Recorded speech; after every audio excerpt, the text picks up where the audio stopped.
அன்பார்ந்த ஞான ஒளி யூடியூப் சேனல் நேயர்கள் அனைவருக்கும் வணக்கம்.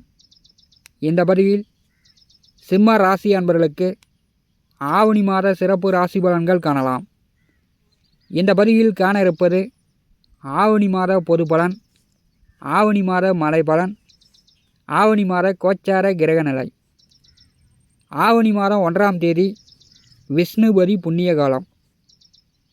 அன்று பெருமாள் தரிசனம், லட்சுமி தாயார் தரிசனம், நரசிம்மர் தரிசனம் செய்வது சிறப்பு. ஆவணி மாதம் 11ஆம் தேதி விநாயகர் சதுர்த்தி. விநாயகர் தரிசனம் அன்று சகல தோஷங்களும் குற்றம் குறை அனைத்தும் நீங்கும். ஆவணி மாதம் 16ஆம் தேதி விநாயகரை தரிசனம் செய்வது நல்லது. ஆவணி மாதம் 22ஆம் தேதி சந்திர கிரகணம் நடைபெறுகிறது, இந்தியாவில் தெரியும். ஆவணி மாதம் 8 சுப முகூர்த்த நாட்கள் உள்ளது. தங்கம் விலை உச்சத்தை தொடும். ஆவணி மாதம் ஒரு சில நாடுகளில் நிலநடுக்கம், பூகம்பம் ஏற்பட வாய்ப்புண்டு. ஆவணி மாத மழை பலன் காணலாம். மழைக்கு அதிபதியானவர் சுக்கிர பகவான் கடகராசிக்கு வருகிறார். மாத ஆரம்பத்தில் எல்லா இடங்களிலும் நாடெங்கிலும் கனமழை பொழியும். சென்னையில் வெள்ளப்பெருக்கு சேதம் உண்டாகும். இந்தியாவில் வட மாநிலங்களில் வெள்ள சேதம் உண்டாகும். கடற்கரை பிரதேசங்களில் வெள்ள அபாயம் உண்டாகும். ஆவணி மாதம் நாடெங்கிலும் நல்ல மழை பொழியும். ஆவணி மாத கோச்சார கிரக சஞ்சார நிலைகளை காணலாம். மாத கிரகமான சூரியன் சிம்மராசியில் ஆட்சி பெற்று ஆவணி மாதம் 31ஆம் தேதி வரை சஞ்சாரம் செய்கிறார்.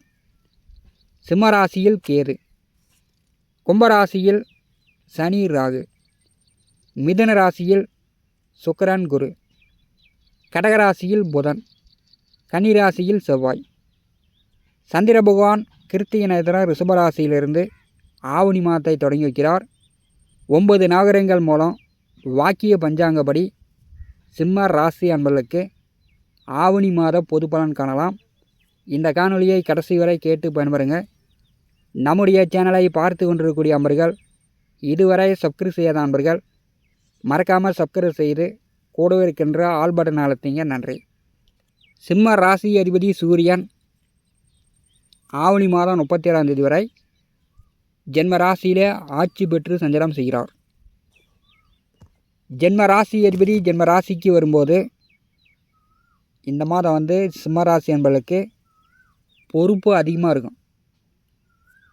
குடும்ப பொறுப்பாக இருந்தாலும் சரி, உங்களுடைய தொழில் ரீதியான பொறுப்பாக இருந்தாலும் சரி, வேலை உத்தியோகம் சார்ந்தா இருந்தாலும் சரி, உங்களுக்கு இந்த மாதம் பொறுப்பு அதிகம்.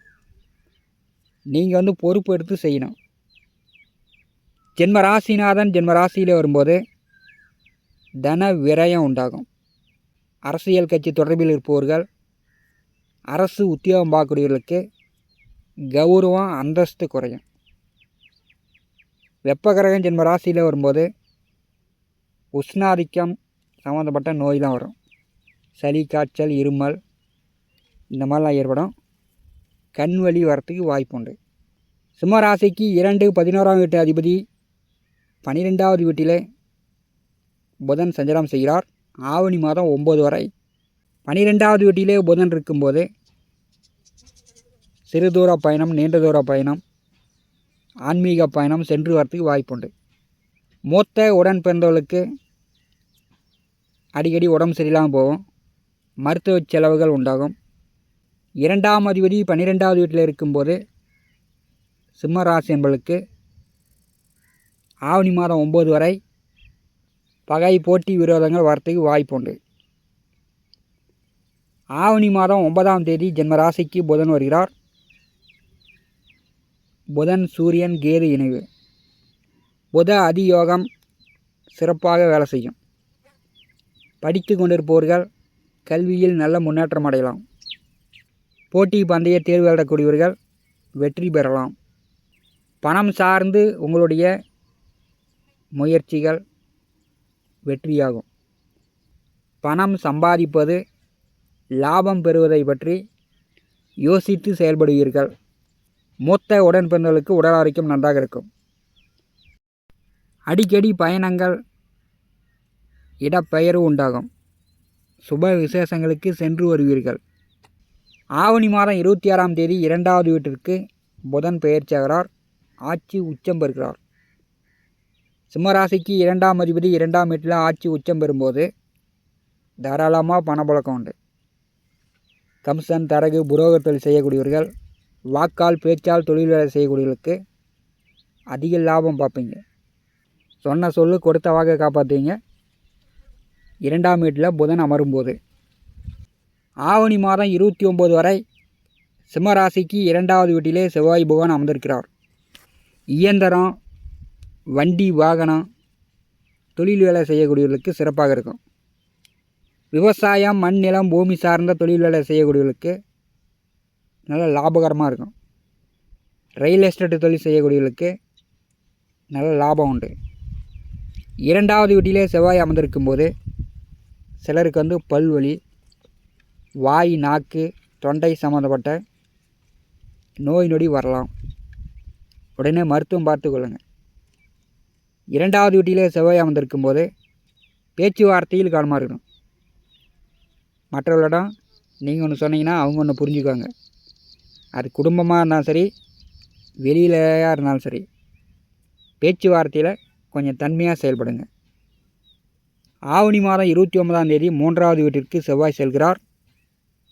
3ஆம் இடம் செவ்வாய் செல்லும்போது சிம்மராசி என்பதற்கு அனைத்து வழியிலும் முன்னேற்றம் உண்டு.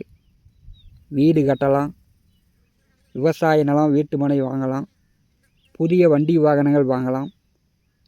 3ஆம் இடம் செவ்வாய் செல்லும்போது சிம்மராசிக்கு நல்ல யோகத்தையே செய்யும்.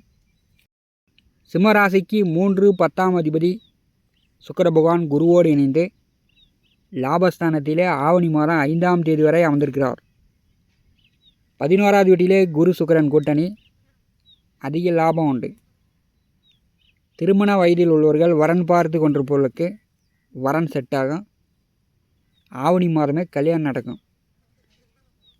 புதிய ஆண் பெண் நண்பர்கள் பெருகுவார்கள். அடிக்கடி விசேஷ விருதுகளுக்கு நீங்கள் சென்று வருவீர்கள். சொந்தக்காரர்கள் வழியில், நண்பர்கள் வழியில் திருமண விசேஷங்கள், கும்பாபிஷேகம், கிரக பிரவேசம், இப்படி அடிக்கடி விசேஷங்களுக்கு சென்று வருவீர்கள். 11வது வீட்டிலே குரு சுக்கிரன் கூட்டணியில் இருக்கும்போது நல்ல மகிழ்ச்சி, அதிக பணவரவு உண்டு. ஆவணி மாதம் 5ஆம் தேதி கடகராசிக்கு சுக்கிர பகவான் பெயர்ச்சியாகிறார்.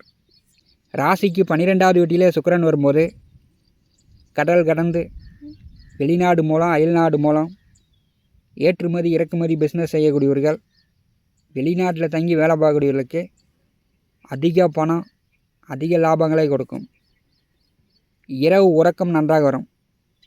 கணவன் மனைவிக்குள் நல்ல அந்நியம் பிரியம், போகச்சுகம் உண்டு. ஆவணி மாதம் 5ஆம் தேதி 12வது வீட்டிற்கு சுக்கிரன் வரும்போது பணங்காசு நீங்கள் பார்த்து பக்குவமாக செலவு பண்ணணும். தேவையில்லாத செலவுகளை தவிர்ப்பது நல்லது. சிம்மராசிக்கு 7வது வீட்டிலே சனி ராகு இணைவு. 2 பாவக்கோள்கள் கலத்திரஸ்தானத்திலே அமர்ந்திருக்கும் போது சிம்மராசி என்பவர்களுக்கு உங்கள் வாழ்க்கை துணை தான் அதிக போராட்டமாக இருக்கும், அதிக மன வருத்தமாக இருக்கும். 7வது வீட்டிலே சனி அமர்ந்திருக்கும் போது வண்டி வாகன போக்குவரத்தில் பொறுமையாக வரணும். விபத்துகள் ஏற்பட வாய்ப்புகள் உண்டு. ஆவணி மாதம் 22ஆம் தேதி சந்திர கிரகணம் நிகழ்கிறது. கலத்திரஸ்தானத்திலே கிரகணம் நிகழும் போது இந்த ஆவணி மாதம் உடல் ஆரோக்கியத்தில் கவனம் எடுத்துக்கொள்ளுங்கள். உங்களுடைய ஜாதகத்தில் சாதகமில்லாத திசாபுத்தி ஓடிக்கொண்டிருந்துச்சுன்னா விபத்துகள் ஏற்பட வாய்ப்பு உண்டு. 7வது வீட்டிலே ராகு அமர்ந்திருக்கும் போது ஒரு சிலர் பூரிய சொத்துக்களை அதிக விலைக்கு விற்றுட்டு வேறு இடத்துல போய் குறைஞ்ச விலைக்கு புதிதாக ஒரு சொத்து வாங்கிறது வாய்ப்புகள் உண்டு. கூட்டு தொழில் செய்து கொண்டிருப்பவர்கள் நண்பர்கள் வழியில், கூட்டாளிகள் வழியில் பிரிவினை பிரச்சனை உண்டாக்கும். இந்த மாதம் வந்து சிம்மராசிக்கு 7வது வீட்டிலே சந்திர கிரகணம் நிகழும்போது கூட்டாளிகள் மத்தியில் கூட்டாக தொழில் செய்து கொண்டிருப்பவர்கள் கொஞ்சம் கவனமாக இருக்கணும். சிம்ம ராசியில் கேது, ஜென்ம ராசியிலே கேது அமர்ந்திருக்கும் போது மற்ற கிரகங்களை விட ஜென்ம கேது தான் சிம்ம ராசி என்பதற்கு மனதளவிலும் உடல் அளவிலும் ஒரு பிரச்சனைகளை உண்டாக்கும். ஒரே குழப்பமாக இருக்கும். உடல் வந்து உஷ்ணம் அதிகமாக இருக்கும், புலம்புற மாதிரி இருக்கும். சிலருக்கு வந்து பார்த்திங்கன்னா தோலில் அலர்ஜி, சிறு சிறு கொப்பளம், காலில் வந்து நீர் கோர்த்துக்கிறது, கால் வலி, உடம்பு வலி, இந்த மாதிரிலாம் உண்டாக்கும். ஜென்ம ராசியில் கேது அமர்ந்திருக்கும் போது இந்த ஆவணி மாதம் சூரியன் புதன் ஜென்ம ராசிக்கு வரும்போது கோர்ட்டு கேஸு வழக்கு வில்லங்க சட்ட சிக்கல் இருப்பவர்களுக்கு இந்த மாதம் வந்து கோர்ட்டு கேஸு வழக்குகளில் உங்களுக்கு சாதகமாக தீர்ப்பு வரதுக்கு வாய்ப்பு உண்டு. கேதுவோடு சூரியன் இணையும் போது தம்பதியர்களுக்கு குழந்தை பாக்கியம் உண்டாகும். சில நன்மையும் உண்டு, பல தீமைகளும் உண்டு. இந்த செய்வன மாய மந்திரம் அமானுஷியம் இரவு வந்து உறங்கும் போது அழுத்துற மாதிரி பெணாத்துற மாதிரி ஒரு சில தொல்லைகளும் உண்டு. சிம்ம ராசிக்கு 10வது வீட்டிலிருந்து சந்திர பகவான் மாதத்தை தொடங்கி வைக்கிறார். தொழில் செய்து கொண்டிருப்பவர்களுக்கு தொழில் செய்வதற்கு வேலை செய்வதற்கு ஆட்கள் வந்து பற்றாக்குறை இல்லாமல் கிடைப்பாங்க. அது விவசாயமாக இருந்தாலும் சரி, நீங்கள் வந்து மற்ற எந்த வேலை தொழில் செய்தாலும் ஆட்கள் பற்றாக்குறை இல்லாமல் இந்த மாதம் உங்களுக்கு கிடைப்பாங்க. சிம்ம ராசி என்பதற்கு ஆவணி மாத கோச்சார கிரகங்களை பார்க்கும்போது இந்த மாதம் உங்களுக்கு பொறுப்பு அதிகம். உங்கள் பொறுப்பை நீங்கள் தட்டி கழிக்காமல் இந்த மாதம் நீங்கள் செயல்படும்போது கண்டிப்பாக வந்து வெற்றி நிச்சயம். இந்த காணொலியை பற்றி உங்களுடைய மேன கருத்துக்களை நம்முடைய கான்பாஸில் பதிவு செய்யுங்கள். நம்முடைய ஞான ஒளி யூடியூப் சேனலை பார்த்து கொண்டிருக்கக்கூடிய நண்பர்கள், இதுவரை சப்ஸ்கிரைப் செய்யாத நண்பர்கள் மறக்காமல் நம்முடைய சேனலை சப்ஸ்கிரைப் செய்து கூட இருக்கின்ற ஆல் பட்டன் அழுத்திங்க. தினந்தோறும் நம்முடைய சேனலில் ஜோதிட பலன்கள் பதிவிடப்படும். உடனுக்குடன் பார்த்து பயன்பெறுங்கள். நன்றி, வணக்கம்.